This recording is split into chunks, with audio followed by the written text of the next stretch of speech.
Hello সবাইকে, আমাদের নেপাল ভ্রমণের আজকে দ্বিতীয় দিন। আমরা নাগরকোটের হিমালয়ান ভিলা হোটেল থেকে চেক আউট করে চলে যাচ্ছি কাঠমান্ডু থামেল শহরে।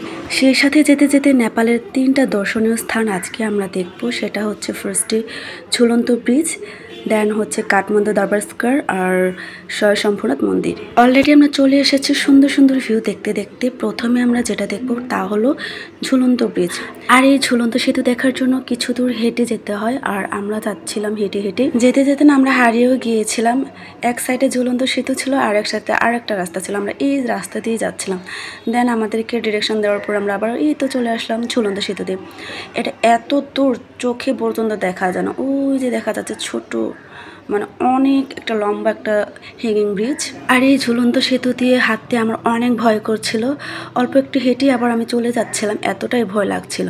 আমার ছেলেটাও কিছু দূর এসেছিল, তারপর আবার চলে গিয়েছিল। জেমস অবশ্য সাহস করে সে মাঝখান পর্যন্ত চলে গিয়েছিল। আর এটা এত গভীর, নিচে তাকালে প্রচুর প্রচুর ভয় পেয়েছি।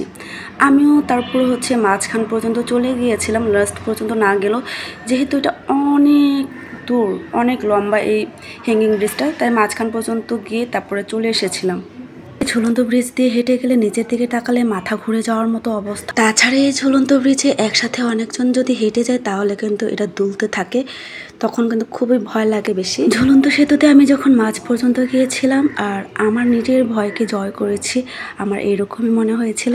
আমার কাছে মনে হয়েছে এই ঝুলন্ত সেতুতে যাওয়া মানে হচ্ছে এক সাহসিকতার পরীক্ষা। যারা অ্যাডভেঞ্চার ভালোবাসেন কিংবা প্রকৃতির কোলে হারিয়ে যেতে চান, তাদের জন্য নাগরকোটের এই ঝুলন্ত সেতুই হবে এক অসাধারণ অভিজ্ঞতা। বাই দ্য ওয়ে, এখন আমরা যাচ্ছি কাঠমান্ডুর দরবার স্কোয়ারে, যেটা নাকি নেপালের একটি ঐতিহাসিক দর্শনীয় স্থান। এখানেও আমাদের কিছুক্ষণ হেঁটে যেতে হবে। যেখানে আমরা গাড়ি রেখেছি সেখান থেকে আমাদের হেঁটেই যেতে হবে কাঠমান্ডু দরবার স্কোয়ার পর্যন্ত। তো আমরা হচ্ছে হেঁটে হেঁটে যাচ্ছিলাম। আর এই রাস্তাগুলো ছিল হচ্ছে উঁচু, একদম উপরের দিকে, যেমন মনে হচ্ছিল পাহাড়ে উঠছে এরকম।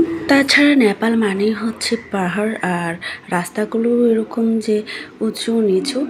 এই তো আমরা চলে এসেছি কাঠমান্ডু দরবার স্কোয়ারে। ঢোকার জন্য এখানে আমাদেরকে টিকিট কিনতে হয়, পার পারসন 500 নেপালি রুপি করে। এখানে এবার সারভুক্ত দেশের জন্য 500 নেপালি রুপি, আর যে দেশ সারভুক্ত না তাদের জন্য হচ্ছে 1000 নেপালি রুপি। আমরা টিকিট নিয়ে নিলাম, আর এখন চলুন তাহলে ঘুরে দেখি কাঠমান্ডু দরবার স্কোয়ার।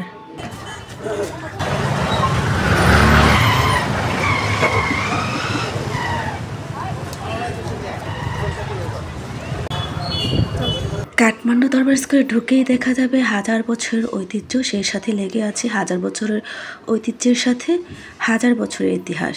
এই কাঠমান্ডু দরবার স্কোয়ার সাবেক কাঠমান্ডু রাজ্যের রাজকীয় বাসভবনের প্লাজা ছিল। এটি কাঠমান্ডুর উপত্যকায় অবস্থিত 3টি দরবার ক্ষেত্রের একটি। এই 3টি দরবার ক্ষেত্র ইউনেস্কো বিশ্ব ঐতিহ্যবাহী স্থান। কাঠমান্ডু দরবার ক্ষেত্রে মল্ল ও শাহ রাজাদের প্রাসাদ ছিল। এছাড়া এই ক্ষেত্রে বেশ কিছু চতুর্ভুজাকৃতির উঠোন ও মন্দির রয়েছে। এটি হনুমান ঢোকা দরবার ক্ষেত্র নামেও পরিচিত। নামটি হনুমানের মূর্তি থেকে উদ্ধৃত হয়েছে। এই হনুমান মূর্তিটি প্রবেশের পথে অবস্থিত। রাজা প্রতাপ মল্লের সময় কাঠমান্ডু দরবার ক্ষেত্র ব্যাপকভাবে নির্মিত হয়। রাজা প্রতাপ মল্ল ছিলেন ধার্মিক ও পণ্ডিত ব্যক্তি। তিনি শিল্পের সাথে অনুরাগী ছিলেন। তিনি নিজেকে কবীন্দ্র বলতেন, এর অর্থ কবিদের রাজা। এছাড়া তিনি 15টি ভাষা জানায় নিজেকে নিয়ে গর্ব করতেন। প্রতাপ মল্ল স্থাপনা নির্মাণের প্রতিও আগ্রহী ছিলেন। এ কারণে তিনি রাজা হিসেবে অভিষেকের পরেই তিনি তার প্রাসাদের সম্প্রসারণের কাজ শুরু করেন। পুরনো অনেক মন্দির সংস্কার করেন এবং অনেক নতুন মন্দির, মঠ ও স্থাপনা নির্মাণ করেন।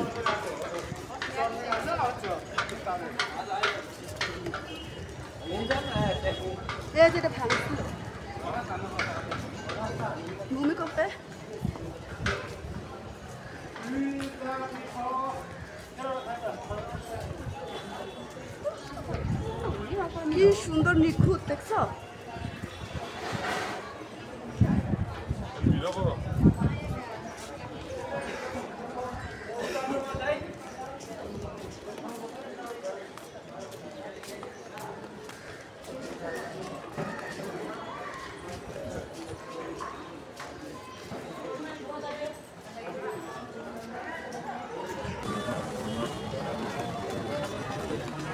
কাঠমান্ডু দরবার স্কোয়ারে বেশ কয়েকটি দালান 2015 এর নেপাল ভূমিকম্পে ক্ষতিগ্রস্ত হয়। এগুলো অবশ্য পুনর্নির্মাণের কাজ চলছে।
এই ছিল আমার আজকের ভিডিও। কাঠমান্ডু দরবার স্কোয়ার দেখতে আপনাদের কেমন লেগেছে জানি না ভিডিওতে, কিন্তু বাস্তবে এটা দেখতে এত সুন্দর। আগে তো শুধু ছবিতেই দেখেছি, আর এখন বাস্তব দেখে সত্যি মনোমুগ্ধকর অভিজ্ঞতা আমার।